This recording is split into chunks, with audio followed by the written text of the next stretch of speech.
一下，非常漂亮的2个护盖，好，可以看一下这个护盖。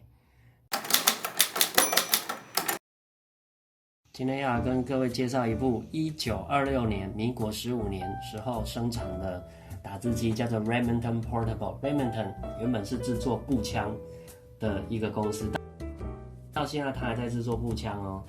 Portable 就是行动式，行动式打字机、手提式打字机最大的要点就是它要轻，它要薄，所以轻跟薄，它的设计就会让这台机器尽可能的缩小。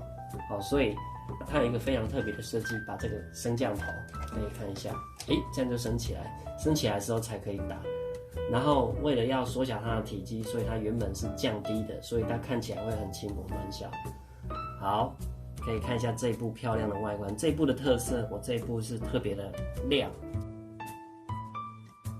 漆面非常的漂亮，所有的细节都比一般同级的机器还要漂亮。这个贴纸 Made in USA 也都还没有刮伤。它升降头升降起来，这里有非常漂亮的2个护盖。好，可以看一下这个护盖，它的造型非常的优雅，不像一般的零件都只有功能性而已。好，再往这边看，可以看到这个换挡拨杆，也长得很像步枪的那个枪机或者是竖笛的按键。那换挡拨杆就是拿来换行用的。然后再往这边看过来，可以看到它每一个细节哦，真的很像步枪，亮晶晶的，又很复杂。那个时候也没有什么护盖去修饰它，还有一个贴纸。我们来介绍，这是一部标准的4排按键的打字机。在那个年代，1920年代一般都是3排按键打字机，为了也是要轻薄短小。来，我们来看一下这一部打字机，这边，好，这是1912年的打字机，民国2年的打字机，它就只有3排按键。正常的古代打字机是3排键的，但是这是第一台，几乎是第一台普遍的4排按键，把数字跟符号拉到最上面这一排，让它跟现在的电脑几乎是一模一样。那我们可以看到，一般的打字机都会少一个1，大部分呢，有的会有1。你看，那1是用小写的 L 来代替。那这一部有0，如果没有0的机器，就用大写 O 代替。这一部的机器还有3/4、1/4、1/2跟 at， 跟这个很有趣的问号。所以每一部打字机的键盘配置都稍微会有一点不一样。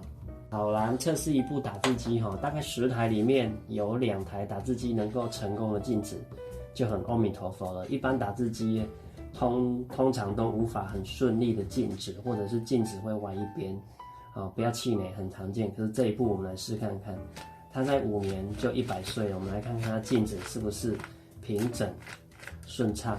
来，这一部就是非常好，非常标准，静止平整顺畅的收藏品所以它的评价就会变得很高。这部打字机的特色就是它的声音特别的高亢，几乎真的跟步枪一样。听看看它的声音。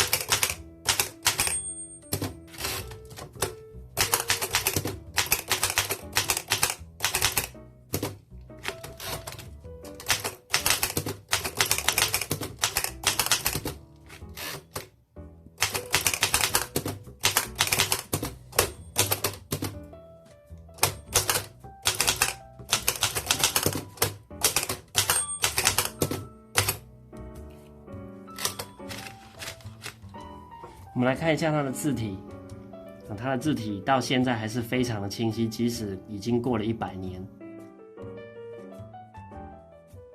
最后，我们再来看一下这部机器360度的把它看一看，它的反光光泽非常的漂亮这是非常不容易保存到现在这样子。